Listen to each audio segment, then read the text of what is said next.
Bom dia, iniciando o nosso encontro dia 15 de fevereiro.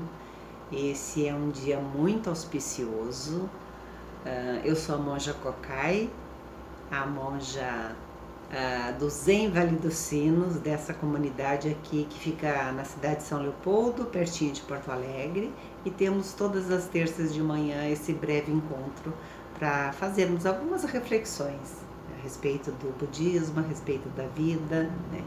E hoje, que dia é que celebramos hoje? Hoje, 15 de fevereiro, no calendário budista japonês e enfim, no nosso calendário, dia 15 de fevereiro é o dia da morte do Buda. Só que Budas não morrem, entram em parinirvana, né, na completa paz do nirvana. E outras tradições budistas também têm essa data, mas também tem outros que comemoram nascimento, morte e iluminação de Buda numa data só, que se chama as celebrações de Vesaka, né? Na nossa tradição, a data não se tem certeza exatamente do dia, mas é aproximado, então é 15 de fevereiro. E então hoje à noite teremos uma cerimônia celebrando esse momento, e no final agora do mês, aproveitando os dias de carnaval, teremos o retiro Roon Sesshin, que é o retiro de agradecimento por todos os ensinamentos que Shakyamuni Buda, o fundador, o Buda histórico, nos deixou.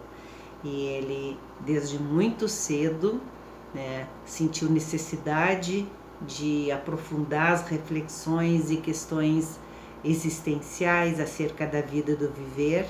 Ele era um jovem, uma criança muito sensível, foi ficando um jovem muito sensível, e estou tomando um chimarrão numa cuia linda que eu ganhei de presente. Olhem, né, fizeram, né, aquela, enfim, que queima, né, a madeira, mas ficou tão lindo, tão perfeitinho. E também as logos da Sotoshu, que não dá para ver bem, né? E aqui está escrito, deixa eu ver, todos os Budas através do espaço e do tempo. Então é desses Budas que a gente fala quando também fala de Shakyamuni Buda, esse Buda histórico, porque antes de Buda teve outros Budas, né? Não é a personificação de uma pessoa que está nesse lugar, mas essa pessoa adentra a mente Buda, que está aí disponível para todos, né? E uma das características dessa mente Buda é a sabedoria, né? E que através da prática diligente, cuidadosa, a gente vai desenvolvendo, vai adentrando essa mente sábia, que está aí disponível. A gente só tem que conseguir encontrá-la. Conexão. Se a gente tem conexão com o Buda, a gente adentra a mente Buda.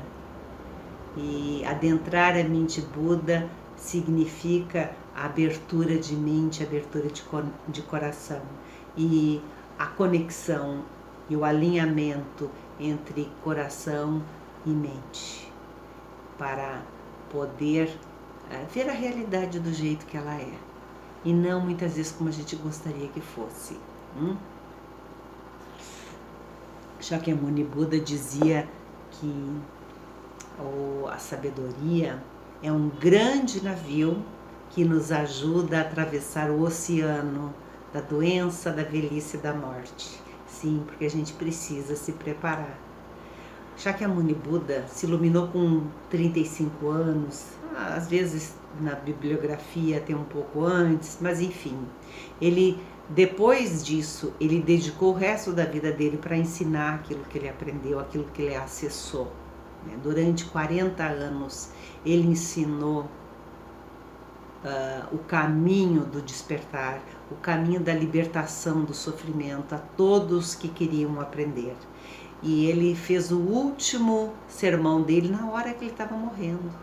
Então aquela imagem que tem atrás de mim, do Buda deitadinho, que vocês já devem ter visto por aí, é a hora que Shakyamuni Buda estava morrendo e ainda, né, fazendo um resumo daquilo tudo, dos principais ensinamentos.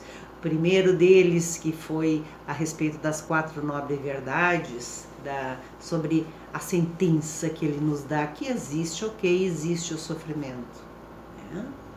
Mas como o Carpinejar fala que existe a tristeza e existe o sofrimento, que ele usou a expressão de dor, né? E que o sofrimento é uma visita que a gente pode receber de vez em quando na nossa casa, ela fica um tempo, depois vai embora, né? Porque a gente supera, né? E a dor, o sofrimento, isso pode morar dentro da nossa casa, porque não estamos isentos e livres desse alto e baixo que é a vida, né? Às vezes tem elemento surpresa que acontece, nos arrebata, que nos tira do prumo, a gente precisa de um tempo para se realinhar novamente, né? Ou seja, né, apesar, a gente deve ser muito grato à vida, né? Mas mesmo sabendo que tem momentos que vão ser difíceis, mas que mesmo assim a gente quer continuar apreciando a vida em contentamento, né? Mas a gente precisa estar um pouco fortalecido e preparado para esse estalagaço, né? Que vem, essas rasteiras vêm e acontecem, e que a gente saia meio lasqueado disso, mas esfarrapado, mas sem faltar perna, braço, mente, coração, né? Que nos deixe por inteiro, né? A gente precisa então desenvolver meios hábeis para dar conta da existência, e um dos aportes que nos oferece essa possibilidade é o budismo. Claro, nós quando estamos muito fragilizados, hoje nós temos os terapeutas. Por sinal, eu sou uma psicóloga que trabalho com isso há 37 anos, né? E sei que muitas vezes nem o budismo sozinho não pode dar conta, né? E que a gente precisa lançar a mão de diversos dispositivos e ajuda dos amigos, ajuda da família, ajuda de um terapeuta, né? Porque também chegar no budismo muito fragilizado e com a esperança de que o budismo vai resolver todos os nossos problemas, vai se frustrar, vai se decepcionar e vai ter uma desilusão mística, né? Então, né, também não é a solução, não é por aí, a gente não, né, pode até chegar bem desconstruído, bem machucadinho no budismo, né? Mas também logo a gente vai aprender que a gente deve praticar o budismo pelo budismo e não vir para praticar esperando receber, muito demandante, porque vai se frustrar. E geralmente vai até se frustrar com quem? Com o professor. Sabe a gente quando é pequenininho, quando os pais não dão aquilo que a gente tá querendo e sapateia, e quer porque quer, a gente acredita que eles não dão porque eles não querem dar. E não porque eles não têm para dar. E às vezes a gente fica reproduzindo essa versão mesmo quando adultos, a gente fica demandando e querendo que o outro nos dê, que o professor dê iluminação, né? E essa iluminação não é dada, cada um adentra e acessa através de uma prática diligente, através da atenção, do foco, da concentração, né? A dedicação, confiança e fé, se entregar de corpo e alma, como se diz. O mestre Dogen dizia abandonar corpo e mente. Abandonar corpo e mente, por quê? Porque a gente sempre está querendo alguma coisa, né? Então largue mão, abra mão disso, né? O budismo não vai te deixar mais esperto, o budismo não vai te deixar mais na moda, o budismo não vai né, te deixar paz e amor, zen, né? Como tem até né, algumas né, crenças, né, que deixa a gente zen, tudo de boa, né, gratitude, que nada, a gente fica muito ligado e sofre também, sente o que faz, o que a prática vai nos oferecendo é a capacidade de poder controlar um pouco melhor a nossa mente. A gente não é qualquer coisa que vai fazer com que a gente se afogue em água rasa, como se diz, que fique se debatendo e, né, ou que enfia o pé pelas mãos, né? Isso vale para ter uma mente mais equilibrada em equanimidade. A gente não fica extremamente eufórico porque sabe que as coisas vão passar, né? Mas fica alegre, né? E também não se deixa dominar pela raiva, pela fúria, pela impulsividade, né? A gente vai desenvolvendo meios hábeis para poder atravessar momentos difíceis e momentos desafiadores, feito uma hemácia. Hemácia é uma coisinha lá no sangue, né? Que ela tem que levar não sei o que lá pros capilares, pros lugarzinhos mais recôndito, mais escondidinho, e ela tem que passar por buraquinhos muito pequenos, então ela se espreme toda e passa. E quando ela passa, ela relaxa e se abre, feita uma pluminha, e vai deslizando, seguindo o fluxo, chegando lá onde ela tem que chegar. Essas habilidades que a gente tem que desenvolver, né? De ir atravessando os obstáculos, né? Sem maiores danos a si mesmo e aos outros, porque a nossa vida é feito um rio, né? Ele não volta para trás. Por mais que a gente queira, a gente vai seguindo, né? Não tem repeteco, não tem muito ensaio, a gente tem que seguir, né? Muito bem, então Shakyamuni Buda, quando ele morreu, ele deu todo um resumo dos ensinamentos e pediu para manter esses ensinamentos vivos, né? E que fossem transmitidos de geração em geração, porque isso era mantê-lo vivo nesse mundo, né?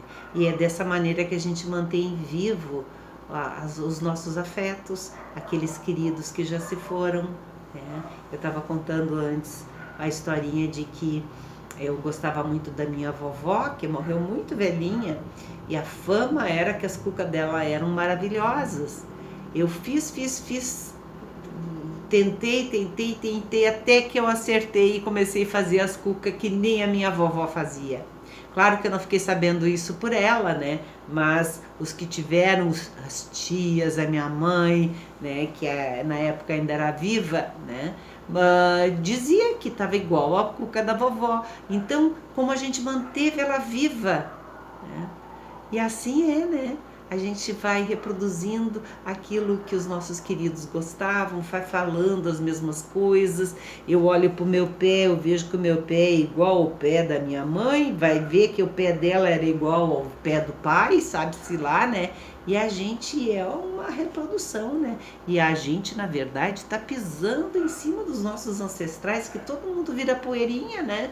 A gente pisa não só em cima da minha vovó, mas pisamos na sua avó, né? No seu vovô, nos índios, nos negros que já viveram e contribuíram tanto para o nosso país, né? Então vamos cuidar o tamanho da pisada, né? Pisar leve, pisar com respeito, pisar com humildade no humus que é essa terra, e com cuidado com todos os seres vivos, cuidado com os animaizinhos, cuidado com as florestas. Falando nisso, né? Aumentar os venenos na nossa comidinha. Hoje em dia eu tenho morro de medo de comer tomate, pimentão, né? Não tenho mais comido, tenho me abstido de comprar. Se eu consigo na feira, eu compro, senão eu não como, né? Fico com medo mesmo, né? E ter cuidado com a vida na terra, cuidado com a água, cuidado com as florestas. Vamos cuidar da nossa pisada, né? Isso, eu tenho certeza que quem se detém aqui, que está escutando, não precisaria estar ouvindo isso. E aqueles que teriam que ouvir não estão aqui para ouvir. Assim é, né? Então hoje é o dia que celebramos a passagem de Shakyamuni Buda, que se mantém vivo até hoje através dos ensinamentos que ele nos deixou, e eu sou uma dessas que se coloca à disposição de ser um recipiente para receber o maior número de ensinamentos possíveis e poder seguir auxiliando a girar essa roda do Dharma em benefício de todos os seres. Até semana que vem. Uma boa semana para todos. Se cuidem muito que a pandemia ainda tá aí, né?